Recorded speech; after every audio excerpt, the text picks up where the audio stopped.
in the future. So with the scene sound now set, I think it's time to introduce Tim Sykes, our buyer for Bordeaux. Tim. Yes, thanks, Tim, and good evening, everyone, and thanks for joining us. I think this is our first Bordeaux, well, it is our first Bordeaux tasting where we actually offered samples, and I hope everybody who wanted samples got them and that they were delivered promptly. Tim very kindly dropped mine off this morning at about 6 in the morning or 7 in the morning, because I literally got back from holiday last night. So thanks for that, Tim. So welcome, everybody. I thought it might be worth just touching on what Wine Champs is, or the Wine Champions. Well, it's really not a competition. It's just it's a series of tastings that we do every year to pick out wines that we think are singing. So, see, you know, we've got a lot of good wines in our cellar and in our range, but we want to really pick out the best of the best. So wines that are singing, they're showing really well. And of course, for Bordeaux, that means I can dig into our reserves in the warehouse and pull out samples that have been maturing since we bought them. And it's a good opportunity for me to test them, taste them with colleagues, and see what's showing really well. It's all done blind, and we do it in a series of tastings. So I think we tasted around 800 wines this year, which has kind of become par for the course. You can imagine it's a pretty big production, get all the samples out. Anyway, we taste the wines in flight. So obviously we did a Bordeaux and Bordeaux blends series of tastings, or flights of tastings. And what we do is we don't know what the wines are, but we know what the prices are. So because value for money comes into the whole equation for deciding on what is a champ, we do actually put approximate prices of the wines so that we get an idea of whether it's a £6 wine or whether it's a £60 wine. So all 6 wines that I'm presenting this evening are wine champions from this year. We had more wine champions actually than 6, which I'm pleased to say. They're all from the left bank. The vast majority of wines were from the left bank that won Wine Champs. And it's the left bank wines that members like most. So if you've got your maps there, and I think we can flash up a map, Anna, if that's possible. Is that slide 3, I think? There we go. So that is the Bordeaux region. There we go. It's maximized there. So if you look to the right of where it says Bordeaux at the top, you can see a little image of France showing where Paris is, and also showing where Bordeaux is. So you can see it's in the kind of southwestern corner of France. So if you then look at the main coloured part of the map, what's known as the left bank is all the stuff that sits to the left of the Gironde estuary, which is that large inlet which leads south from the mouth, which it kind of flows into the Atlantic. So the purple bit is the Medoc, and all the wines tonight come from the Medoc. You can see there are 3 shades of purple there, and the deepest shades of purple are the top appellations, the ones that you'll be familiar with, like Pauillac and Saint-Julien and Margot. Those are the big names of Bordeaux. The medium purple are the lesser known, or should we say slightly less premium wines. So that includes things like Au Medoc, of which we're tasting 3 this evening. It includes things like Mouly, Listrac. So those are the Medoc wines. They're all Medoc tonight. And then the lighter purple at the top, that's Medoc. Don't confuse Medoc with Au Medoc. Au Medoc tends to be a step above Medoc. I'll come to kind of grape varieties when we talk about the different wines, but basically the Medoc is all about Cabernet Sauvignon and Merlot in different proportions, and there's a smattering of other varieties, which I will mention as we go along. So I think, I'm sure you're all dying for a taste or a drink. So I think we'll kick off with the first wine, which is the Chateau C Sac 2015. I did check on the website and it's actually sold out, the 2015 now, but you may be interested to know, if you didn't manage to secure the 15 vintage, the 2014 was also nominated as a wine champ this year, and that is still available. So if you were disappointed not to get your hands on the 15, I would recommend the 14 vintage as well. So I'll tell you a little bit about the Chateau. Chateau C Sac is one of those absolute benchmark wines from the Haut-Medoc. It's been very popular in this country for many, many years. And it's the kind of wine that really appeals to the British palate. It's a very classic style of Bordeaux. The wines age really well. And it's a family-owned chateau. It's around 50 hectares, so it's not small. But in order to survive, you need to be of a certain size, because obviously Chateau C Sac, being an Haut-Medoc, they can't charge what you can charge for a Margot or for a Pauillac. So 50 hectares is a decent size, and you can make money out of a 50-hectare estate in the Haut-Medoc, although it's not easy. The wine in 2015 vintage, which is a terrific vintage, all the vintages tonight are quite unique in their styles, and I'll talk about the vintages as we go through the wines. But 2015 was a very good vintage. It's a wine that actually has come round a bit sooner than I anticipated when I originally tasted them en primeur in 2016. That's not to say that they won't keep, but the wines are actually quite approachable already. And I think this is a good example of a wine that's already showing quite well. It's a blend of 68% Cabernet Sauvignon. So it's predominantly Cabernet Sauvignon, and Cabernet Sauvignon is king in the Medoc. It's the variety that probably grows better in the Medoc than any other part of the world. That may be a slightly controversial comment if you're a Napa producer, but I'll stand by that anyway. So it's 68% Cabernet Sauvignon, 27% Merlot, which is the other main red variety for Bordeaux, although it's probably planted in higher proportions on the right bank in places like Saint-Emilion and Pomerol. And then it's 5% Petit Verdot, which is one of the varieties that seems to be gaining popularity. It's tended to, in the past, be planted in relatively small proportions, and it adds just a bit of spice and extra complexity to the wines. General taste of Cabernet Sauvignon, well, the wines for Cabernet Sauvignon tend to have a bit more structure than Merlot. They've got a bit more tannin. So you really need, I think the best wines that are Cabernet dominant are from the warmer vintages, because that's when the wines ripen fully. If you get a vintage that's rather unripe, then they tend to have more Merlot in it, because the Merlot is softer and rounder. So the overall impression is not too tannic. The great thing about Bordeaux, unlike Burgundy, which is obviously a monovarietal Pinot Noir, Bordeaux, the producers can play around with different combinations of varieties depending what they've got planted, depending on how the vintage is. So if you've got a vintage that's ripened really well, you might increase your Cabernet Sauvignon percentage, or if it's a cooler vintage and you need the roundness of the Merlot, you might increase your Merlot percentage. So it's a family-owned property owned by the Vialard family. The current owner is Marie Vialard. I think we have a picture of Marie. There she is. So her family's owned it since the 1940s. I think she's the 5th generation of the family. That's a picture I took when I visited the chateau a few years ago.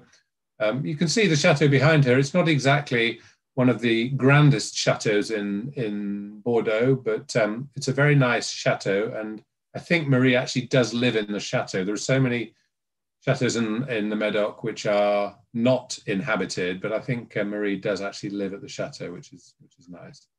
What else can I tell you about the chateau? The vineyards are planted on the usual. There you go. There's a nice satellite picture showing where Chateau C Sac is. You don't really get an idea of the topography. The Medoc is generally quite flat, but C Sac's vines are on a little plateau, which kind of, they go up to about, I think it's about 25 to 30 meters in elevation, which doesn't sound like a lot, but it's, in Medoc terms, it's Himalayan, or almost Himalayan. They're some of the highest vineyards in the northern Medoc. Well-drained soils. It might be worth, Anna, flashing up the picture, the satellite picture that shows where all three of the first chateaus are located, and then we can see, there we go. Actually, so this is if you look at this map and the satellite map and compare it with what you saw earlier, the Bordeaux vineyard map, you can see the Gironde there, that rather muddy looking river. C Sac is the third yellow spot down. So it's in the northern reaches of the Medoc. But actually all the chateaus, apart from the exhibition Margot, you can see they're all relatively close by. So if you wanted to drive from Bataille, which you can see there in the middle, up to Orme de Pez at the top, that's it's only about 6 miles or something like that. It's really not very far, maybe even less, maybe 5 miles. So these are all concentrated around a relatively small part of the northern Medoc. Anyway, I ought to taste the wine. I poured out the samples about half an hour ago.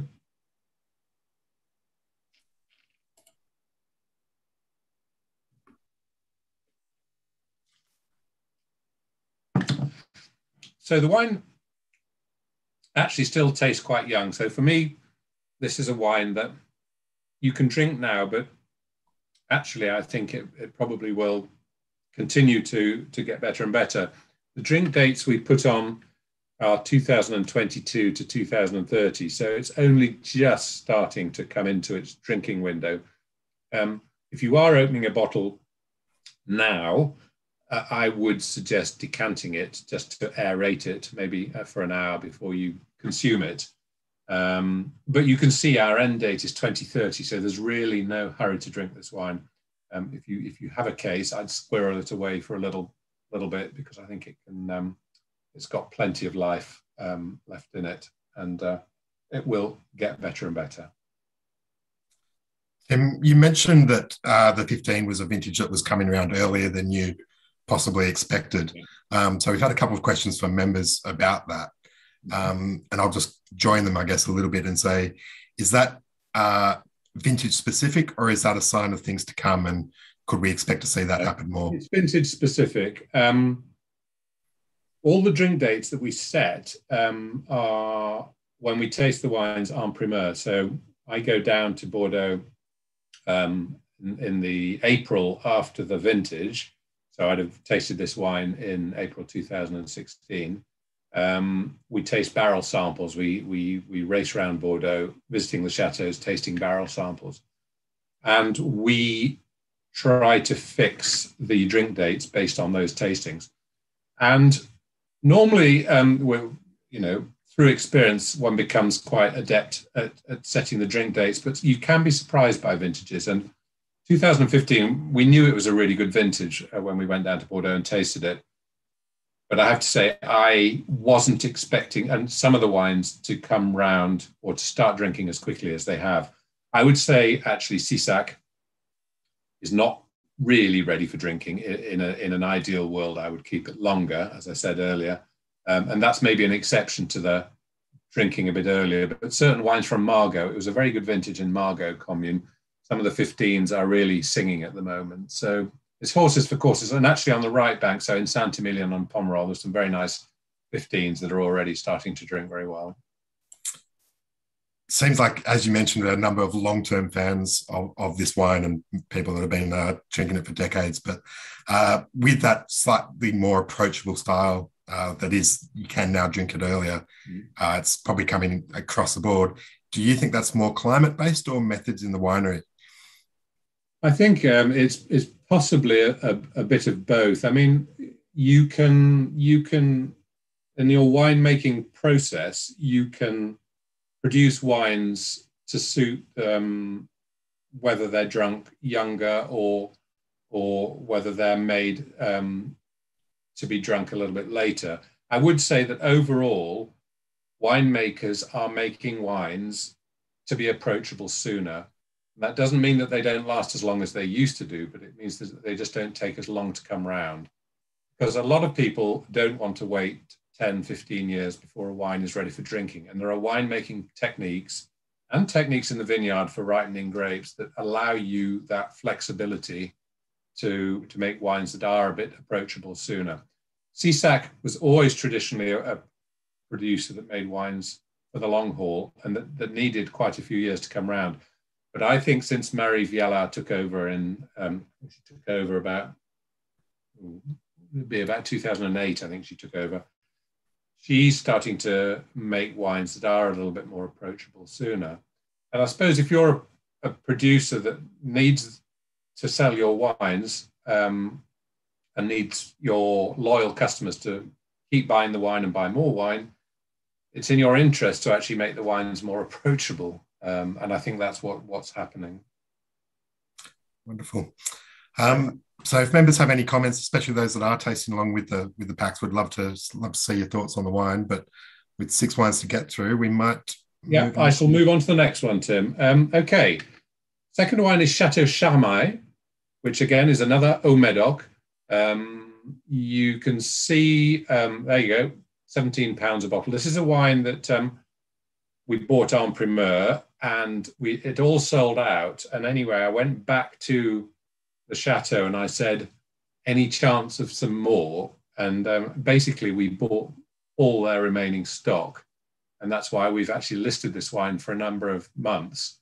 It is an extremely good wine that I think encapsulates what Charmai does best. They have vineyards which are very close to Saint Estèphe, so they're quite far north. And they are making wines. There you go. So you can see where the Gironde starts to bend towards the ocean. So you can see it's actually north of the village of Saint Estèphe, and actually quite close to the water. They've got very, very good vineyards. It's a property that we bought for years. I have to say it went through a slightly, not dodgy patch, but I didn't buy the wines en primeur for a number of years. Back in 2012, the winemaker was a gentleman called Olivier Sez. I think we've got a picture of Olivier. He's now retired, but he used to own the chateau.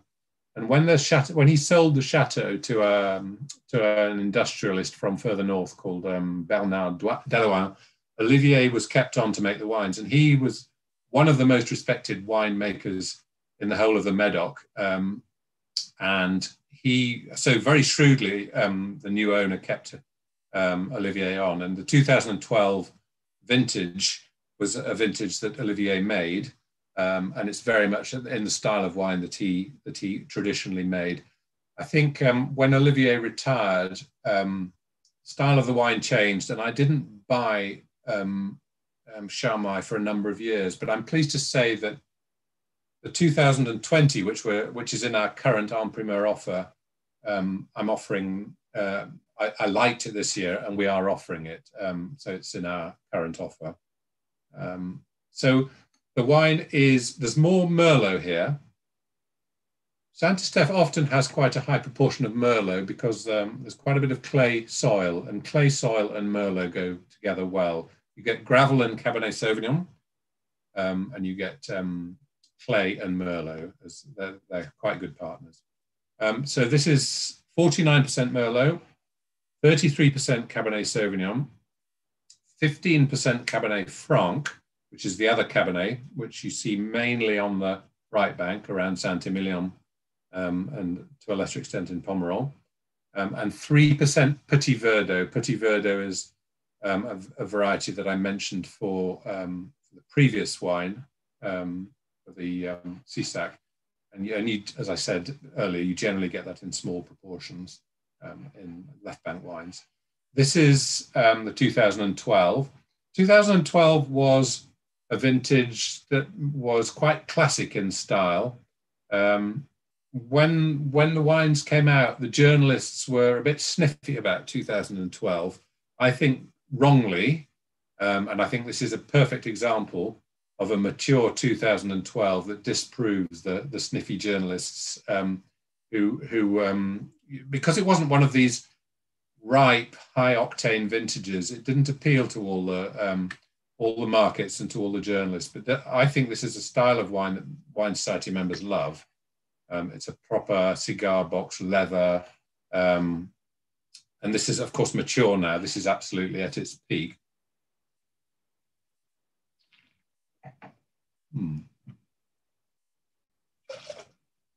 It's lovely. Yeah. So this is a wine that I presented it to the wine journalists last year in one of our press tastings, and I think quite a lot of them wrote it up. It was in most of the broadsheets. I think, you know, for £17, this is a wine that is nearly 10 years old, fully mature, ready to go, and I've bought huge quantities of this wine, and it'll be we'll be selling this for quite a few more months. So if you do like it, you'll probably be able to rebuy it. Yeah. So I mean, it does what it says on the tin. This is what Haut Medoc should taste like, with a bit of bottle age, and yeah, ticks all the boxes for me. I have a question about wines that are from the Haut Medoc appellation.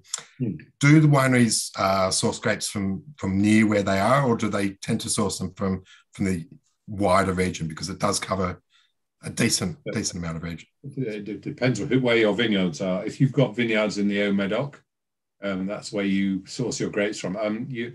If you put Chateau on the label, the wine has to come from the property from the vineyards that the Chateau owns.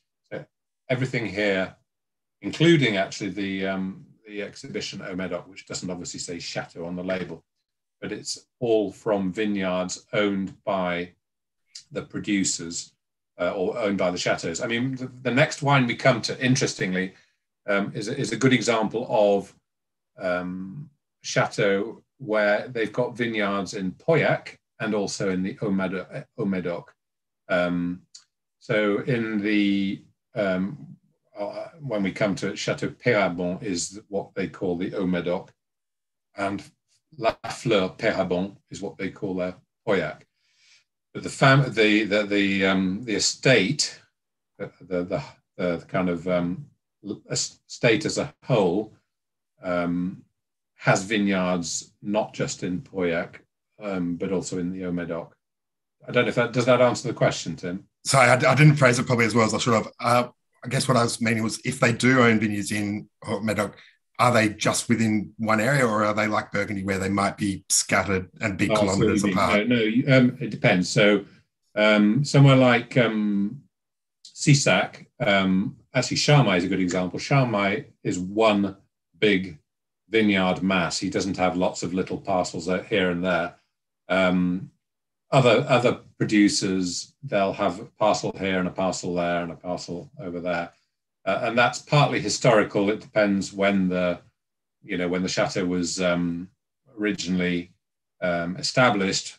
You know, they might have had vineyards surrounding the chateau, and then other chateaus might have bought little parcels here and there. So it's a mixture. It depends on the chateau. Wonderful. Getting some great comments about this wine. Members seem to be enjoying it, which is well. I can tell you that Jancis Robinson phoned me up a few months ago. Well, yeah, must have been earlier in the year, and she said, "Have you still got any Charmai? I want to send a friend a couple of cases." So if it's good enough for Jancis. And members commenting on how well it is drinking now. You mentioned earlier about decanting the C Sac because it is at the earlier stage. Yeah. In terms of enjoying this wine, is it more something you can? I mean, the reason you decant the C Sac would be to aerate it. I don't know if anybody is tasting from a full bottle this evening, but there may be some sediment in it. So the reason to decant a 2012 would be just to rack the sediment off rather than to aerate it, I would say. Yeah, wonderful. And yeah, we might move on to the third wine, and then I'll come back with some general questions about the appellation. Okay, so the third in the trilogy of Haut-Medocs is 2009.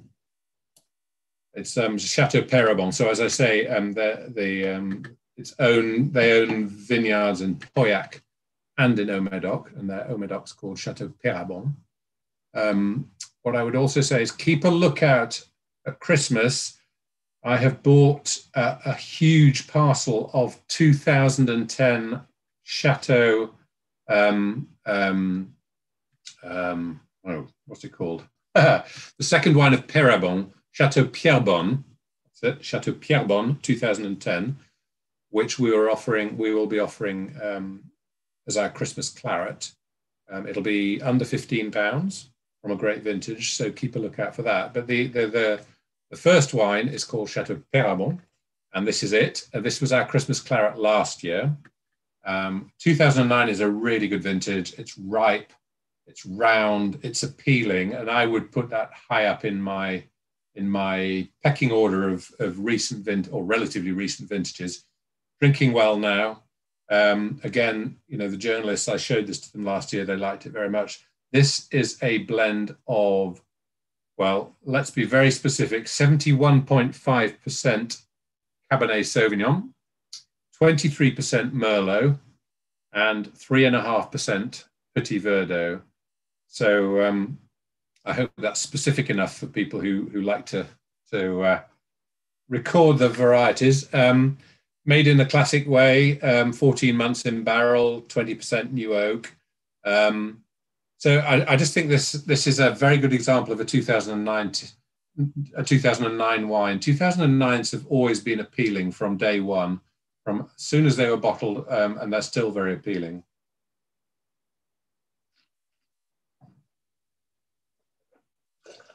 You can see it's got a bit more colour than the first two wines. And it's a bit richer, a bit riper, a bit rounder. It's a high proportion of Cabernet Sauvignon, 71.5%.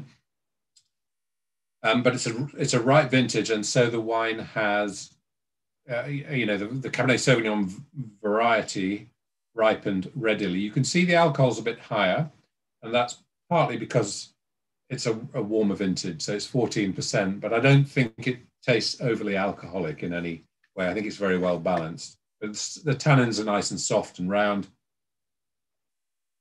Again, I think this is a very appealing wine. It's a little bit more expensive than the first two wines, but I still think it offers value for money.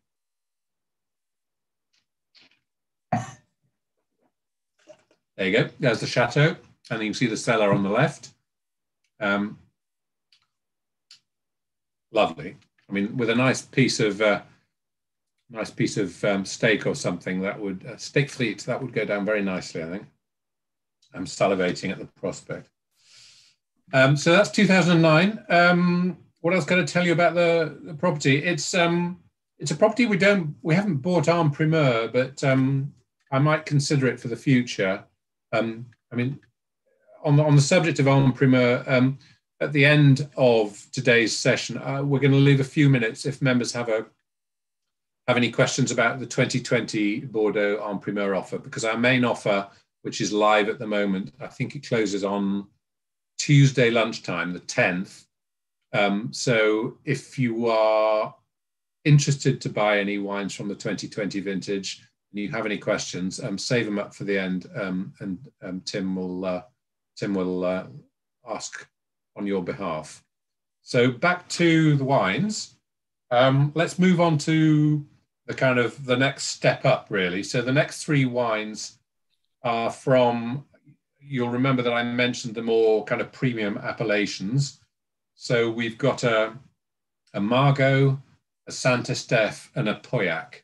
So those are the dark purple appellations on the map of the Bordeaux vineyard map. So the first wine is the Society's exhibition Margot. Most of you probably know that the exhibition range is our more premium wine society range or own label range. So this is obviously not a cheap wine. It's £24. Margot is the most southerly of the senior appellations of the Medoc. And this is produced by one of, I think, the superstars of Margot, which is Chateau Cantenac. Cantenac is one of the second growths. There are 2 second growth Margots. I think, no, there are 3 actually, but Cantenac is one of them. The other ones are Rosan Segla and Durfort Vivants. I think there are 3 of them.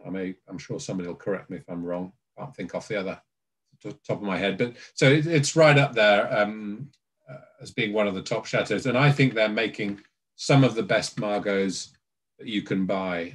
It's owned by the Lurton family, Henri Lurton to be precise. And he's invested a lot of money in the vineyards and in the winery. There you go. There's a nice picture of the property with the vineyards out front. This wine is not Cantenac, and it's not the second wine. They used to produce a wine called Chateau Noton, and that was generally made from some of the slightly younger vineyards at Cantenac, but they are vineyards that are owned by Cantenac, and this is a blend of 73% Merlot and 73% Cabernet Sauvignon, 27% Merlot. So you can see it's still got a high proportion of Cabernet, but it's got lovely perfume. That's what I'm looking for when I'm trying the exhibition range. I'm trying to find a wine that is absolutely typical of its type and reflects what the appellation is trying to do. And I think Margot is all about elegance and perfume. And I think this is a good example of a perfumed Margot, if you like. So it's from the 2016 vintage, which is my all-time favorite vintage from Bordeaux. If you're interested in buying wine for the future, buy 16s, because it's the best vintage I think I've come across, or certainly the most consistently good vintage I've come across since I've been buying wine, which is quite a long time now. And there are still 16s available. I'm still buying up 16s because I think they're terrific, and I want to have some nice wines for members in a few years' time. This is a wine that's drinking now, but there's no hurry to drink it. You can see that our drink date is now to 2025. I think it's starting to show well. 16 is a vintage that will keep, but is at the more modest end of the spectrum. It's starting to drink.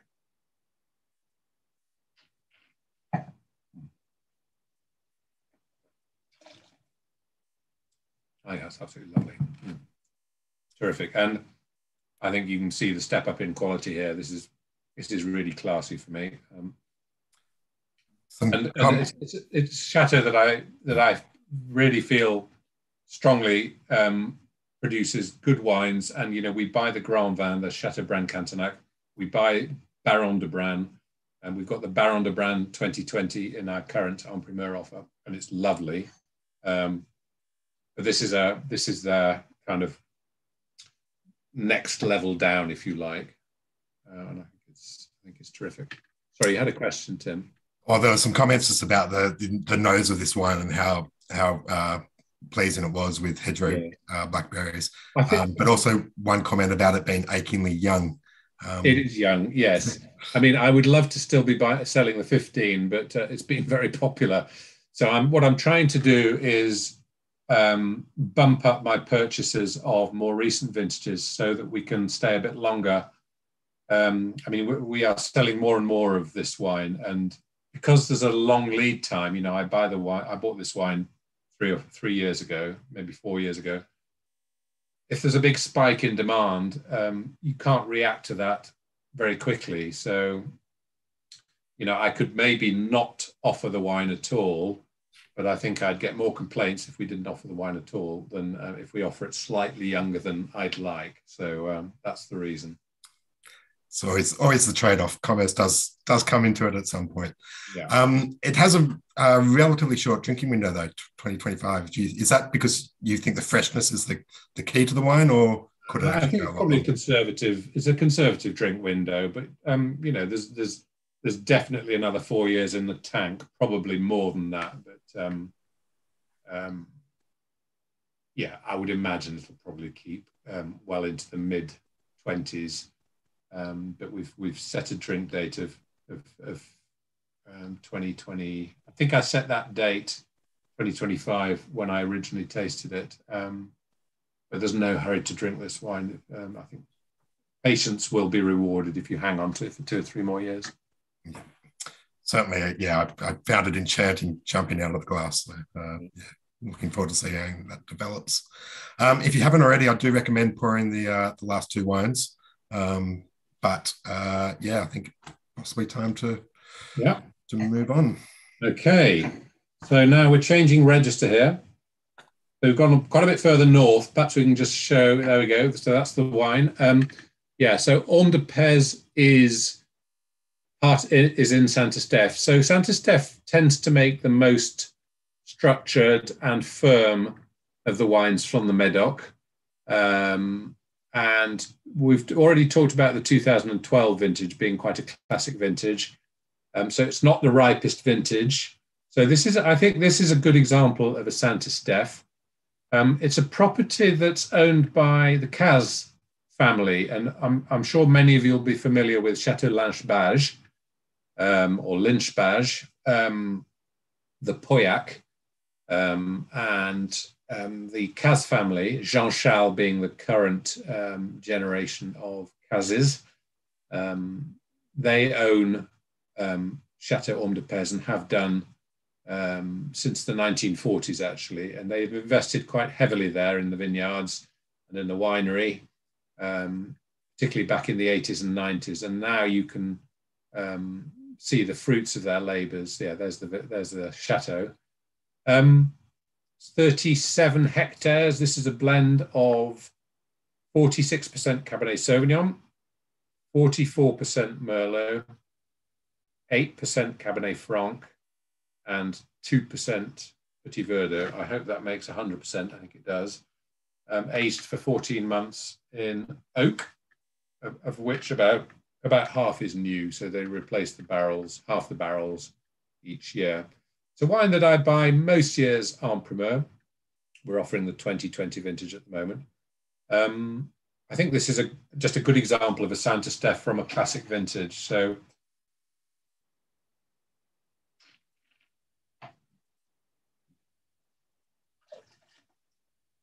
it's not overly exuberant. You can see there's a little bit of grip there, a bit of tannin, but it's got that cigar boxy character to it that I really like, and that's quite typical of a Saint Estèphe that's starting to mature a little bit. So I think this is a wine that I think we offered it en primeur, but a bit like the Charmai 12, I went back and actually managed to get hold of a little bit more. And it was a wine champion this year. I think the buyers all taste, and it's not just me judging the wines. It's most of the buyers get involved in the blind tasting. So my fellow buyers are my harshest critics, and obviously they voted for this wine as they did all the other wines, or most of the other wines, and they were voted wine champs. So I think everybody felt that this was a good example of a Saint Estèphe.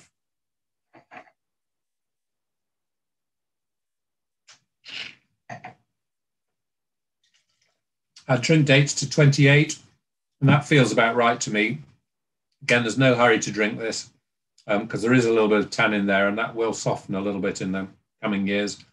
Again, you can decant this. I think probably decanting it serves two purposes here: aeration and racking it off the lees.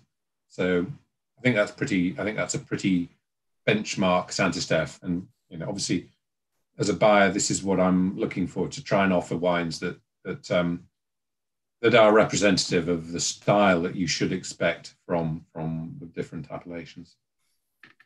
And now that we've moved into the small appellations, some food pairing suggestions for the two wines we just tried? Well, I mean, all claret goes well with most kind of red meats, but you can also have it with, I mean, it is actually quite good with some hard cheeses. You can have it with, there's quite a lot of vegetarian dishes, roasted vegetables,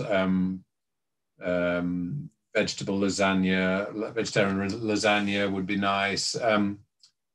But I think, Sunday roast is, and I'm sure there are a lot of non-meat eaters observing and drinking tonight. So you can always refer to our food and wine matcher for ideas if you're short of ideas on what to serve with your wine.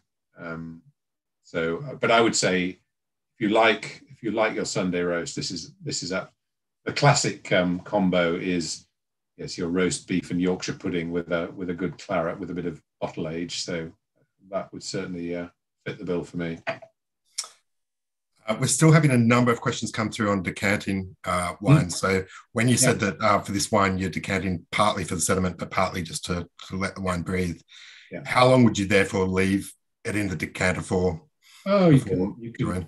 I mean, assuming that you're going to drink the bottle in one sitting, I would decant this between 30 and 60 minutes before drinking it.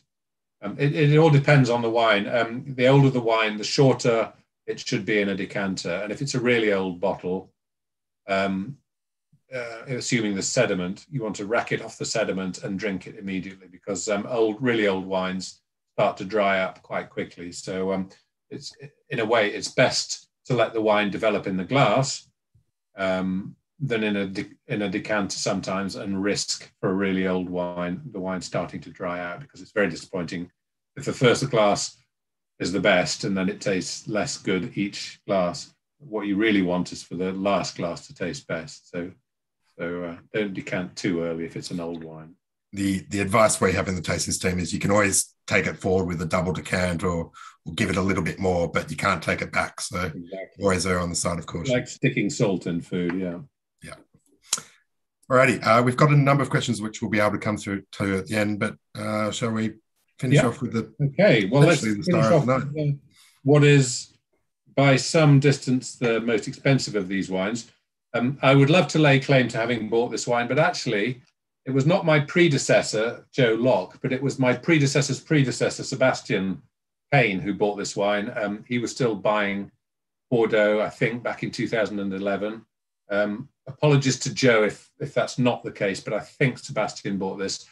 So this is a wine that we bought en primeur in 2011, and we've been sitting on it ever since. So this is a wine that's just starting to really hit its straps. Now to 2035 is our drink date. So as you can see, this wine's going to go on and on. The thing about Pauillac is that it's considered the most kind of not premium, but it's the appellation in the Médoc that produces probably the longest lived wines. There are 3 of the 5 first growths on the left bank are from Pauillac. So you've got Chateau Latour, Chateau Lafite, and Chateau Mouton Rothschild are all 3 Pauillacs, and they're 3 of the top wines from Bordeaux. This is Bataille, which is a 5th growth. So it was classified in the 1855 classification. It's owned by the Castejar family, which is one of the dynastic families of Bordeaux. You get Castejars popping up all over the place. They own several chateaux. So there you go. I was talking about modest looking chateaux and less modest looking chateaux. Well, let's say one of the less modest chateaux. This is a beautiful chateau. It's not lived in by the family, but that is Bataille. And the sister property, also owned by the Castellers, is Lynch Moussas, or Lynch Moussas, which you may well have come across, which is also a fifth growth, I think. Yes, a fifth growth. They have different terroir, different soils, and that's why the Castellers family decided to keep them as two separate chateaus. The grape mix, for those who are interested, is 78% Cabernet Sauvignon.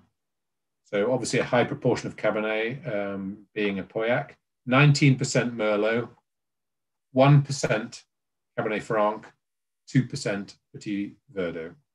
2010 is a brilliant vintage, one of the top draw vintages of the last 25 years.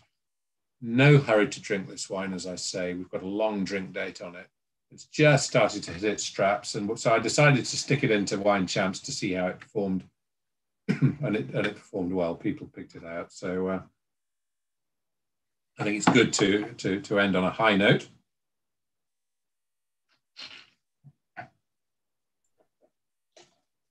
Tim, when you're tasting, I'll say you go. Sorry, it's got that lovely dark fruit cassis.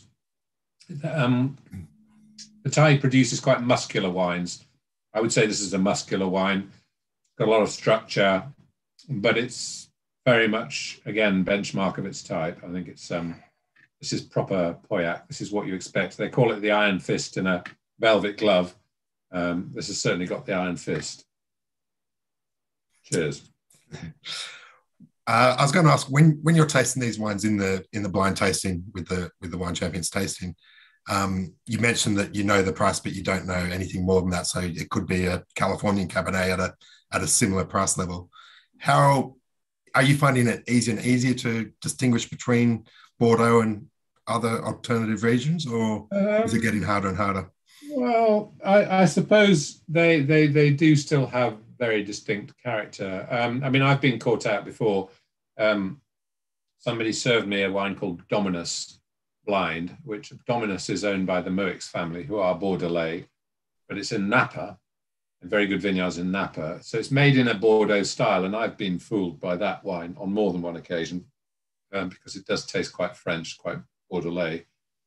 But I would say most Napa Cabernets do have a specific character, which tends to be a bit richer, a bit riper, rounder, a bit higher octane, higher alcohol. And this is 13.5%, which in the right vintage is not excessive.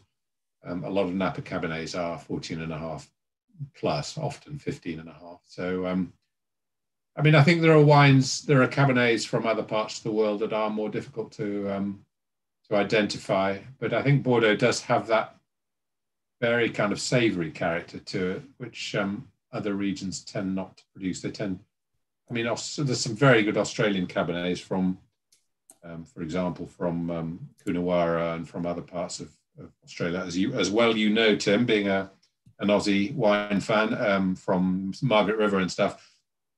But I would say they tend to have a bit more richness. Certainly Coonawarra, there's a kind of menthol element to the wines. I don't know if you agree with that, Tim, which is quite distinctive, actually.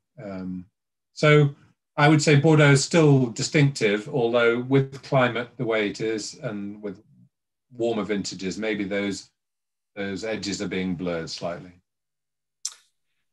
And then we've had some questions about the vintages, because tonight we've tasted some of the more esteemed vintages from the last decade and a bit, in particular 2009, 2010. One question, do you have a preference between the two? But I might expand that to your favourite vintages of the last 15 years. We've been really spoiled with good vintages in the last few years, I have to say. As I mentioned, I think if I had to pick out one vintage, I would say 16 is probably it. But I think 10, 9 and 15 are also really, really good vintages.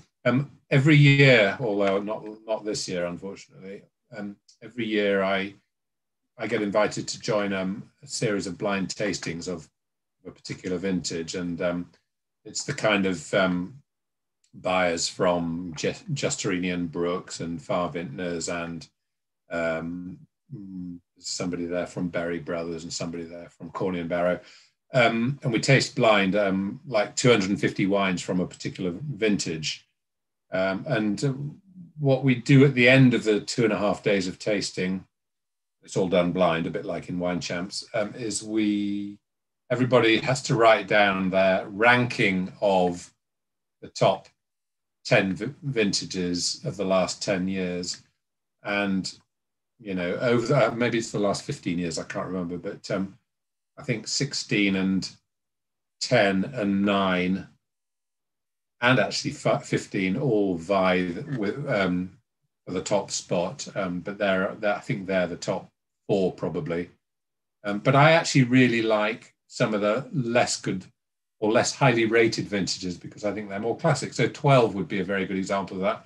14 as well. 14 overlooked, certainly not overrated. I would say underrated 14, particularly on the left bank in the Medoc. So well worth looking out for. But there are very few vintages nowadays that are dodgy. In fact, you don't really get dodgy vintages anymore because A, climate's much more consistent, and B, winemaking techniques are so much improved, and vineyard management from 30 years ago. And talking to that, there's always questions asked about the different varieties, and we've had one particular one ask about what would a wine from 100% Petit Verdot, for example, taste like. Somebody's asked me that question before, actually. I don't think I've ever tasted 100% Petit Verdot, but I don't think it has the complexity. I think I used the analogy of adding salt, or I've certainly used this analogy in the past. It's the kind of wine that does add nuance to a wine, but I think 100% Petit Verdot would be, I mean, I think 1 or 2 people do produce them, but I think it's hard to produce one that's got really good texture and character and drinkability. So I'm racking my brain to think whether I've actually tasted 100% Petit Verdot. I don't think I have from Bordeaux. Wonderful. You mentioned earlier the En Primeur campaign that's coming to a close on Tuesday. Members are always asking what wines are you buying personally? Yes, I've got to get my order in before it closes. But you also mentioned that often the Wine Society buys wines En Primeur ourselves in order to offer to members later. So yeah. So what I will do is next week when our offer closes, I'll see what's left over. What I would say is that I had a quick check today, and I think we are going to be able to get all the wines in quantity that's so far been ordered. Obviously, there's the offer hasn't closed yet, but despite it being 2020 being a small vintage, I think I've managed to secure pretty much all the volume that we will need to cover demand for the offer. But what I do is I see what's left over, see how much budget I've been given by the powers that be to spend on wines for the future, and then I go and buy fairly extensively. And I'm pleased to say that I've been given a good budget this year because I think we've realized that the business is expanding and we need to have wines in 5, 6, 7 years' time in sufficient quantity that we can offer to members a decent selection. And although there have been some mixed reports about the vintage, and certainly at the top end wines, some quite significant increases in price, but in the main offer, by and large. Yes, yeah, absolutely. So yes, we've offered the top 30 or 35 wines already.